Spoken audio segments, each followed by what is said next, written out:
Hey everybody, welcome to another episode of the Born Podcast, brought to you from our studio here in central Pennsylvania. As a reminder, here on the Born Podcast, we get to champion the message of entrepreneurship and business ownership by interviewing local business owners and leaders, learning all about how they started, grew, and are running their successful organizations.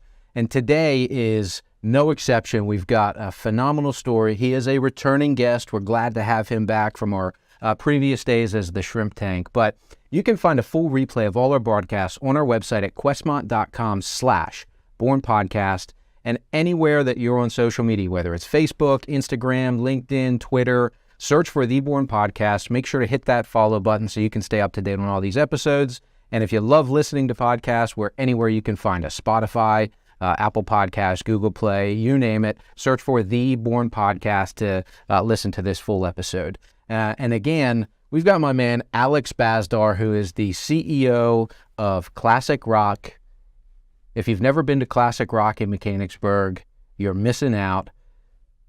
Countertops, porcelain, everything beauty in a house. The show-stopping work that's done. If it's a surface, we got it. But Alex, welcome to the show. Thanks for coming back on. Really appreciate it. Thanks for having me. So why don't we start by just giving, I know you've been on before, but maybe just give a quick background of yourself and then Classic Rock. You know, is what Classic Rock does. Sure. So how far back do you want to go?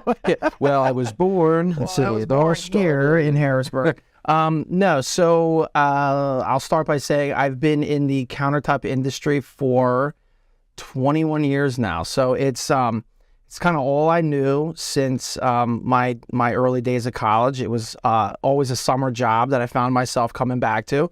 I just enjoyed manufacturing, I guess, more than anything. Mm-hmm.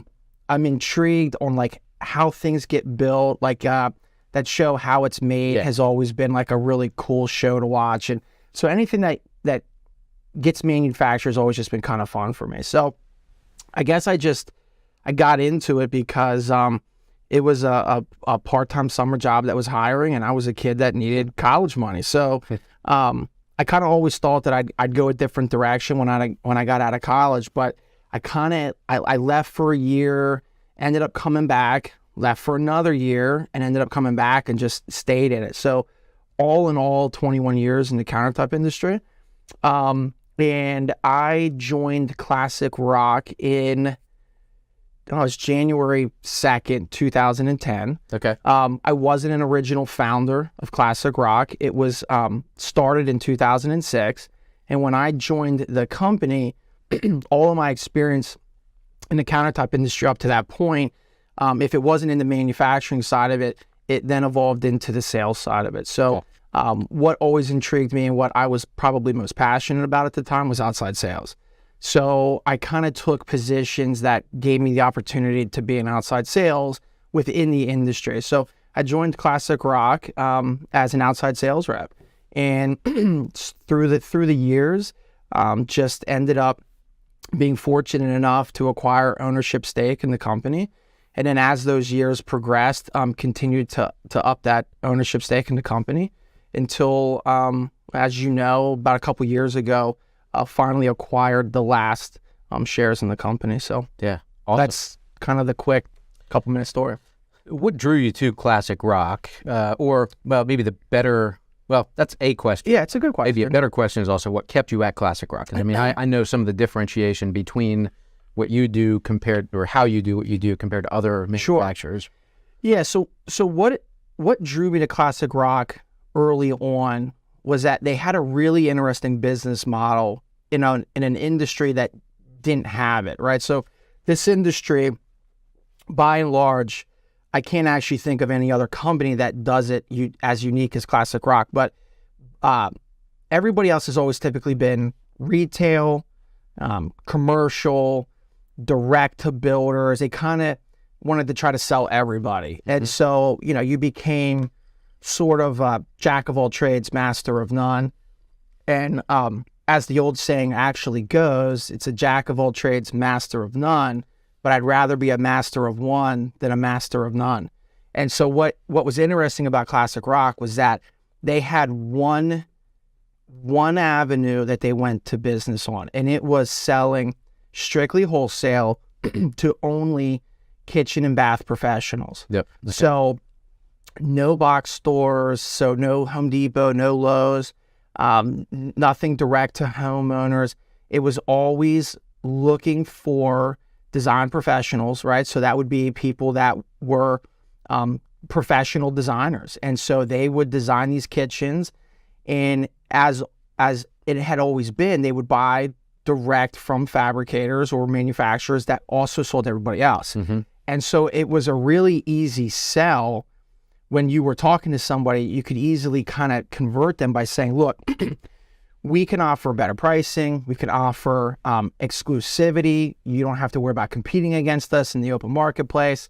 You know, give us a shot. And it was just a really easy sale. And as an outside sales rep, you know, you kind of always find out what's the differentiation, right? Like, what's going to make us different? Well, they had a very clear go-to-market strategy, and it was very unique. And so we've just built upon that as the years have gone by. And so we've been in business now. It'll be 17 years, May 6th. So I'm coming up on 17.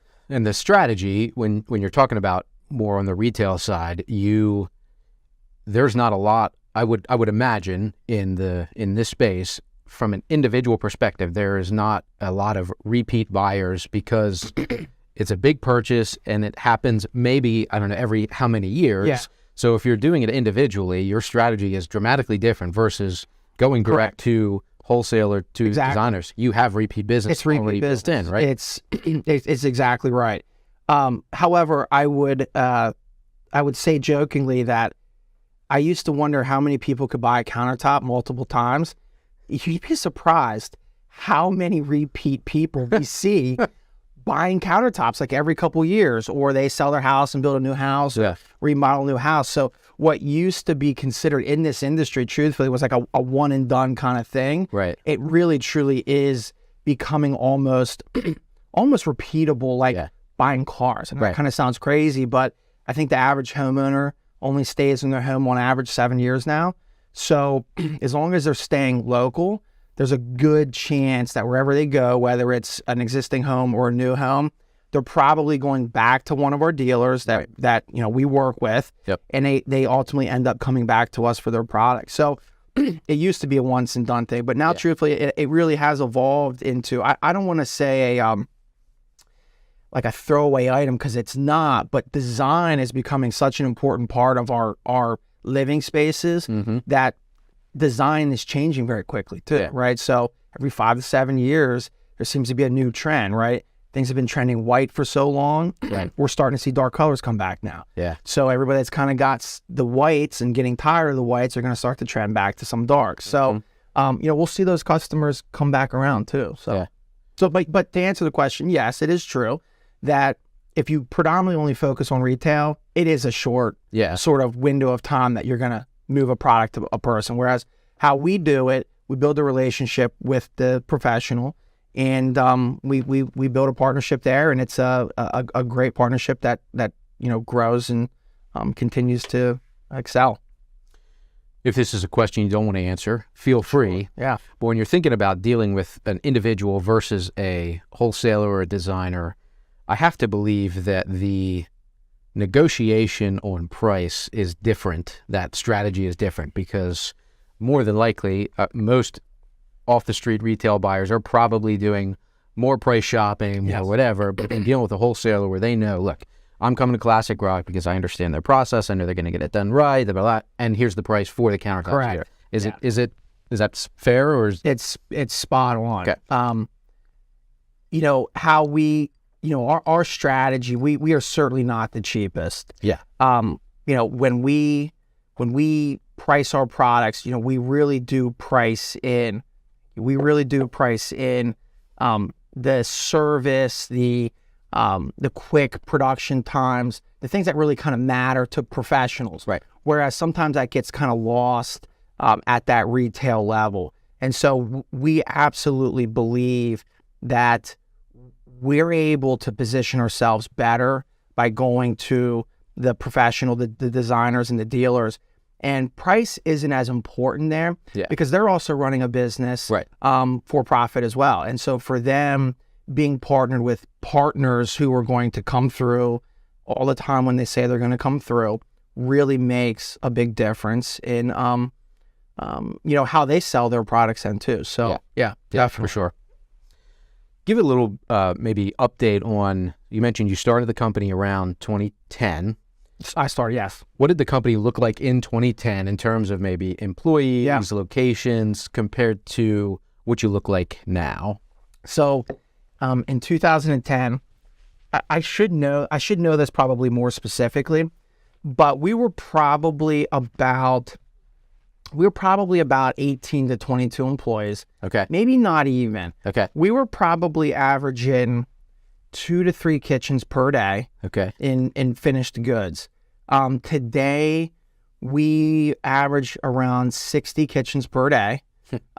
We had one location then. We were located in Mechanicsburg in the Ross Moyne Business Center. Oh, okay. Today we have 4 locations. We're in Cranberry Township, just north of Pittsburgh. We have a facility in Mechanicsburg that you're aware of. We have our headquarters, which is in Union Deposit, Harrisburg.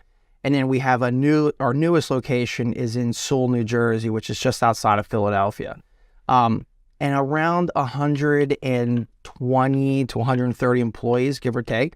We don't have any subcontractors. We don't sub anything out. So everything is done 100% by Classic Rock employees. So the growth has been fantastic. Yeah. We've averaged since 2006, every single year, including last year, 22, we are averaging 19.6% growth per year, every year.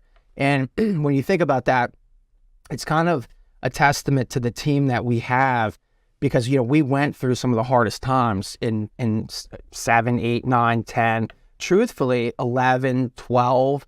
We didn't really see a rebound, that we're kind of seeing over the last, let's exclude the last 2 years. Yeah, right. But prior to that, we really didn't start to see the overall, economic picture of like new construction and remodel really pick up until probably 13, 12, 14, 13 at least. 15. Yeah. Because So, we had a hard market to live in, but that go-to-market strategy that we had it was our trump card. It really allowed us to be very unique and different. And in a market where a pie was definitely shrinking, we had a really interesting strategy that allowed us just to, although the market was small and the pie was smaller, we were able to eat more of the existing pie. And so we were able to grow every year. Yeah. Talk about the last 3 years then with things are humming along. And I know we talked about this. I think we had you on to do a virtual show at one point early in 2020. We did in the crosshairs of Corona special, particularly up here. But you go from a business environment where firing on all cylinders, everything's moving forward, and then government tells you have to stop working. Yeah. And I don't remember, I'm going back because I don't remember exactly how long you were forced to shut down, because I know it was a tough industry, particularly in Pennsylvania. I remember it. I remember it like it was yesterday. Yeah. So that was tough. Yeah. But then you have the last couple years, and I know from our discussions, there was a benefit in a way that occurred after that, because what happened when everybody was forced to be at home was they were looking around and always looking at home and saying, if I spend more time here, maybe I should spruce this thing up. Yeah. And so there was definitely, I think it was certainly a negative, but then it was able to become a positive. But in that time period, a lot of change happened as well. Sure. You had to make a lot of changes. So what kind of changes did you have to go through, or did you implement that were actually beneficial to the organization that was basically forced on you by COVID and the shutdowns and then just change in business? Yeah, I mean, I'll never forget this day. It's like one of those days that I'll just probably always remember as in my professional career. It was March 20th, and that was the day that we basically were all kind of sitting around our conference table, the management team, and we knew what was going to happen. There was enough rumors that were kind of going around. Yeah. We knew enough people that were obviously had, an ear to the street that this shutdown was going to happen.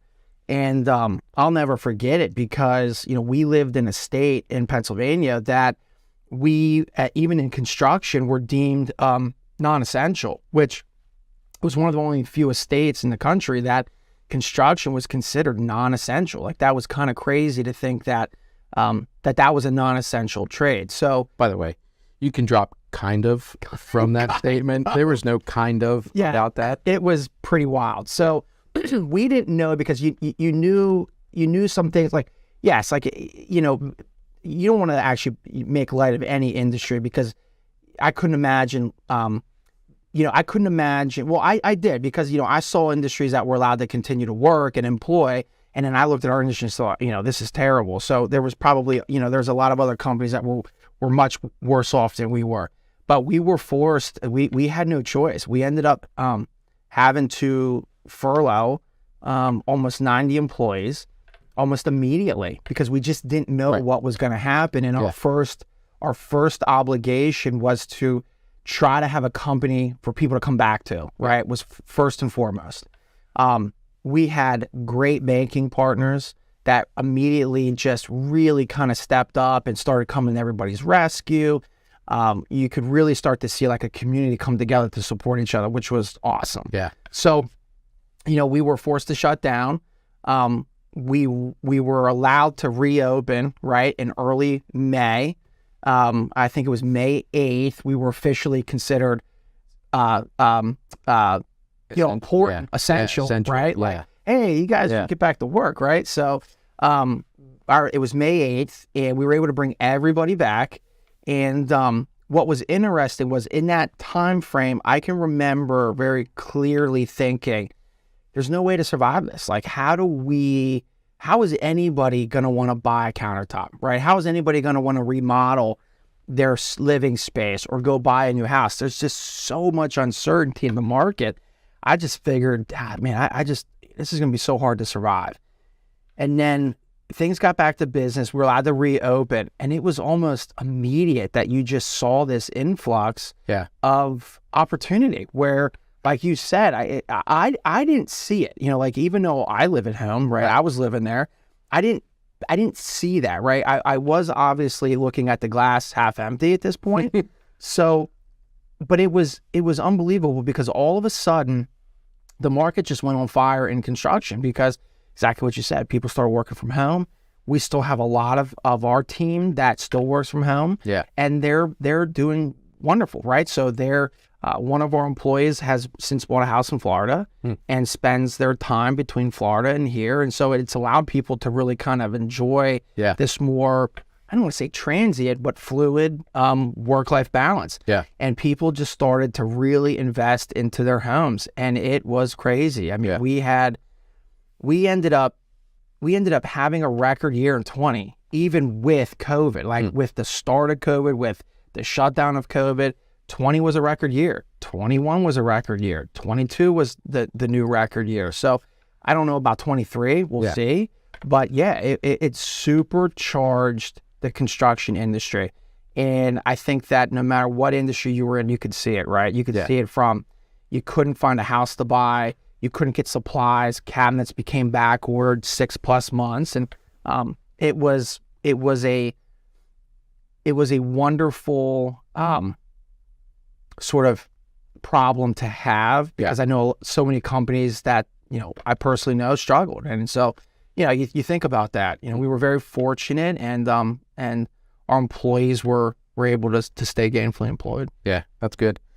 We talk a lot about, and we were privileged to be in a group called Vistage, and we talk a lot in those sessions about how those challenging times and situations, part of it's, all in how you respond, but in reality, the way you can succeed is by looking at those as opportunities, not necessarily that as an opportunity, but what opportunities has this provided us to continue to improve, to become more efficient, to, like you say, you figured out because people don't need to be in the office all the time. Well, how do we create a culture that allows for that and creates, loyalty?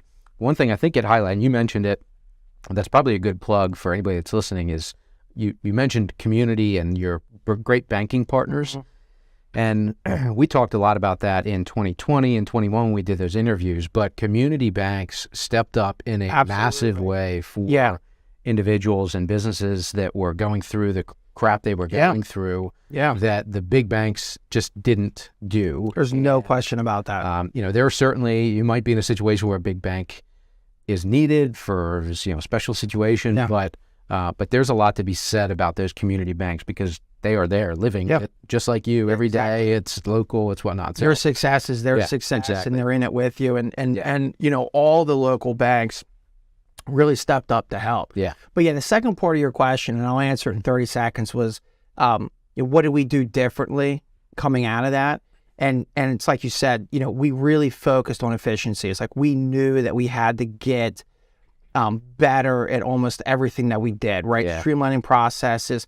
How are we going to have a competitive advantage in a rapidly growing market, right? One of the things that I talk about often is that one thing that always kept our business at an advantage was how technologically advanced we were. Like anybody that's ever been into any of our plants kind of walks away and says, wow, that's pretty wild. Like we're very automated, very sophisticated. And we have always been that way since the very start because the barrier of entry was always very expensive with that equipment. So it kind of kept us sort of always at a competitive advantage because we invested early and often, and we stayed that way. But when money got really cheap the last 3 years, like really cheap, like 2% interest rates, 2.5%, it almost removed what was a very good competitive advantage of ours, which was the technology, like super quick production times, super precise because nothing was being done by hand. It was all being done by CNCs and saw jets. And so it was a big advantage for us. That kind of was a race because money became free, right? So now smaller companies were able to make those same investments. And it's hard to argue. Now it's more like a Ford Chevy argument about technology and equipment. So we have really doubled down the last 24 months. We've got an amazing management team that's really getting outside the box and the way that they think. I won't even take credit for it because this is really their brainchild, but they're starting to get really deep into how to control production, right? Because now it's going to come down to if we all are working kind of on a level playing field now with technology, then what has to be our new competitive advantage or our disruptive idea? And it's going to be quality and it's going to be speed. It's going to be that, right? Because we're living in a society today where I can't tell you last time I went to a store. Every single thing that I order is in a box now, right? It is delivered to your house and it's within days. My son wanted a skateboard this morning. It's going to be at the house tomorrow. Like it would take me 3 weeks to go to a store and buy a skateboard with the way that life is. So we know that our advantage now has to be quality and it's going to be speed. So that's what we're focusing on. And if we can control those two items, we believe that it will be the equivalent of what the equipment was for 15 years, right? So we're going to double down. We're stepping on the gas pedal right now. I think in a market where people are a little bit more interested in maybe playing defense in our industry right now, we're absolutely staying on the offense, and we're going to continue to really push that envelope. Awesome. All right, let's flip that question a little bit and look over the last 3 years that forced a lot of change. What did you do in the last 3 years that you realized it's not a lasting change that we're going to make that was maybe detrimental to the business, if anything? That's a really good question. That's like an interview question. Oh, man. It's like we're on an interview show. It's like we're on an interview show. What change did we make that might have been detrimental? And that you won't continue? All right. I'll tell you what. I think I have a good answer to this. I'll tell you if it's good. Okay. So I would tell you that the way that we hired for the first 16 years, right? Because we're going to be 17 years. Yep. I would tell you that the way that we hired for the first 15 to 16 years is detrimental or was detrimental to our business up to about 12 months ago. Okay. Because the market for employees and good people, employee is a weird, I don't even like saying employee because it's just, it doesn't, I know what you mean. team members, Yeah, right? Like yeah. people getting it done, like ones that are doing it. The way that we tried to hire, train, interact, I think like all companies, we kind of always had this mentality where you hire and you kind of just like toss them in there, right? Like, hey, the best way to learn is to just, fire by trial, right? Yeah. Or trial by fire. And we really have had to look inward about what we're doing, Yeah. how we're training, who we're hiring, because we have made some phenomenal hires of amazing people that we lost early because we didn't have a good process for them, right? Yeah. We thought, hey, this person's incredibly intelligent, smart, they get it, want it, have the capacity to do it, right? Yeah. But we didn't set them up for success. And so it'll be 2 years in April. So 2 years ago in April, we hired a director of HR. This was a position that we kind of always had internally. It was kind of one of multiple hats that somebody was wearing. So we got serious about HR, and we hired a woman that had 20 years of experience in a predominantly blue collar industry. And she's changed the way that we hire, the way that we train, the way that we educate and treat and cultivate all of our new hires. And it's been a blessing. Awesome. I would tell you, it's what was detrimental to our company. It worked, right, for years because that's just the way it was. But if we didn't change 18 months ago how we did it, there's no way that we would have been as successful the last 2 years. We have a much better culture today. Is it perfect? Absolutely not. But it is good, and it is getting better every day. And I want to believe that the team is really starting to gel because of the way that we're starting to look at that, and the way that Shannon has just really been able to take that thing and really flip it for us. That's awesome. You said, I was reading an article, I don't remember if it was in one of our Vistage magazines or publications or something else, but they were talking about culture, about onboarding and lifting up team members. And they talk, and I think I'm guilty of it, you guys can tell me off camera if I'm guilty of this, of using the word train, and instead of using the word train, talk about mentoring people. Because sounds better. It sounds better, but it also has a different feel to it, I think, because your really goal is, training is I'm telling you what to do. Mentoring is I'm partnering with you and trying to walk alongside you, right? Do this, don't do that. Right, Here's why kind of mentality. Yeah, it doesn't work as well. And I didn't bring that up because specifically you said that. And I know. Can you just dub over that? We'll do that. When I say train, you go mentor. Yeah. Well, why don't you say mentor once, and then just put it, pick it up, and yeah. No, but everything you're doing is more around what mentorship and cultivation and growth is really built around, and that's what helps create a culture that is appealing, creates longevity within that. It creates team members who want to work with you, who want to drive to succeed just like you do. Well, look, I'm sure you have had mentors. I have had business mentors. There's no question about it. I don't call them trainers. Right? Exactly. I call them mentors. Right. And we have a higher level of respect. We kind of hang on every word that they say. Yeah. They've kind of been there, done that. So yeah, it's a really valid point to call it more mentoring than training. Yeah. Little nugget of wisdom there for you, Alex. Glad I got to throw that in there. Yeah. Well, you talked about culture and the fact that, so you hire this HR director, but now you have multiple locations. Yeah. Different areas of not just the state, but also multi-state. What do you do to try to create a classic rock culture that is consistent, that, do you try to have the entire team as part of one, or you guys operate? So, I think when I did the podcast with you guys a couple years ago, I actually kind of touched on this then, because culture's kind of always been something that I would say for the last 5 years we've really tried to build. And look, we didn't always have a great culture. Manufacturing is kind of notorious for probably not having the best cultures.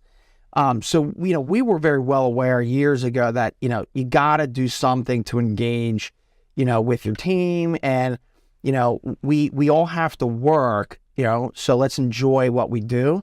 So we had created this thing back in the day called the Happy Committee.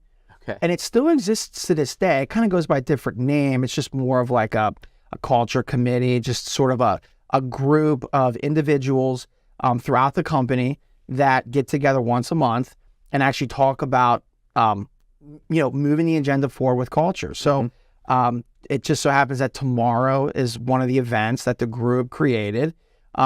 Each location is always the same sort of playbook. So all locations tomorrow are having an event, and it's more just an employee recognition. They did these really interesting. I was really impressed by these shout out cards. So individuals at work anonymously are just writing cards about somebody that they want to applaud and say thank you to, and they're hung up on the walls. And it's really cool because you don't tend to stop and think about everything that everybody's doing really well, especially me, in the position. And sometimes you know me, I'm very fast paced. So it was nice to stop and say, there are some very specific individuals that have just really stepped up lately to really get things done. And so the whole event tomorrow is just about that. That's right? Cool. Yeah. Stopping what we're doing, getting together to eat, and then anonymously posting these notes, because sometimes people don't like to be recognized. It sounds kind of strange, but I would think more people would prefer to be praised in private and sometimes in public. Yeah. That's kind of odd, but I've kind of gained that knowledge and time that, sometimes individuals just don't want to be called out in front of everybody, even if it's for good. We got consensus through the week. Yeah, even for good. It's correct. It's interesting. Yeah. So the anonymous cards are just a really fun way to say what you want to say about somebody without maybe embarrassing them in front of their friends. Yeah. So that's neat. We have that event tomorrow. So we have this really amazing committee. It's headed up by our HR director. And then there are people at all of the locations that sit in that group together. They get together once a month, Zoom and all that. And they just work on these events and try to create just fun things to do with each other. Yeah. Is this a Shannon that I know? Have I interacted with her? I believe so. You probably have. Yeah. Okay. If it is, and if she listens to this, big shout out, because we've had a chance to interact from time to time, and she's a rock star. Yeah. So she's without question. It's been a huge. So like you never forget like certain people. Yeah. Like she joined our company April 5th. 2021. Those are just days that you just, people that make such an impact on your company. Yeah. You just remember them. Yeah. Awesome. All right. 2 questions as we kind of wrap up. First one is there anything new and exciting that Classic Rock is doing or rolling out that our general public would be interested to know about? Yeah. So, all right. So I would say, one, we are introducing as we just the toss up, the softball, the softball. I don't know, maybe you already knew something I didn't, but no, we are rolling out our own private line of courts, which, as most people know, courts is kind of the go-to product in our industry now, over almost all the other products. So we do have our own line of courts. It's called Tesora Courts. Our website will be live. It is a self-branded product. It's phenomenal. Our design team has hand-selected it. We've put this thing together. It's available to all. I mean, we sell to about 450 businesses across 7 states, and it's exciting to have a product that we're going to stock, that we can support our customers with. But probably more important than anything right now is that it's really priced aggressive. And so, as markets might be cooling off, I think having a product that not only has the right color palette, but at a good price point is going to be pretty key for not only our success, but for our dealers, most importantly, because our success is their success and their success is our success. The second thing I would say that is very important to us right now is you've seen our showrooms. You kind of know what our business model is moving forward. Yeah.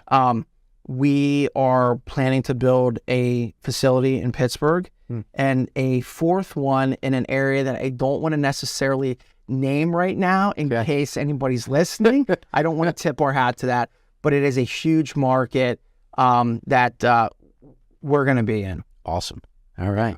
I can't wait to hear about it. Nobody listens to this shit. Yeah, So you could have said it and it Yeah. okay. Yeah. Yeah, it's all good. I'm excited for that. Well, both of those, that's really exciting because it's a different, definitely, well, the product line is a really kind of totally new thing. Totally new. Which was really exciting. Correct. It's something we own. We're in the process of trademarking it. So It's something that we're very serious about. And we think it's going to really kind of change the way that maybe we go forward, right? Yeah. Where we've always been, and we always will sell product, right? Like we've got great partnerships with our vendors too, but we're very particular about our partners that we work with. There's what feels like 1,000 brands out there. We're pretty exclusive. We really have a less is more mentality.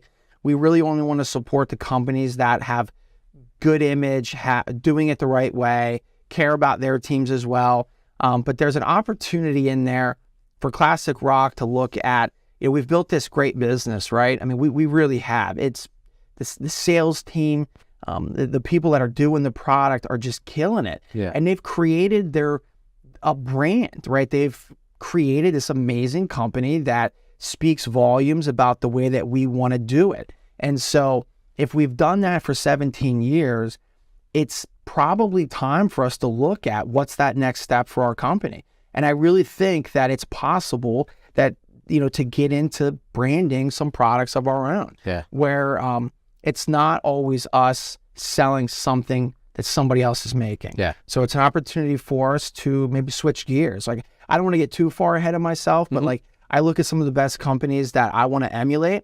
And I think I said this before, it's my favorite saying, but if you always do what you always did, you always get what you always got. And I think the best companies are the ones that understand where markets are going and not being afraid to try something different. It doesn't mean that it's not going to fail, right? But sometimes the exercise in doing it is more important than even the success of doing it. Yeah. It's getting everybody together. It's collaborating. It's getting everybody to row in that same direction. So I'm just excited.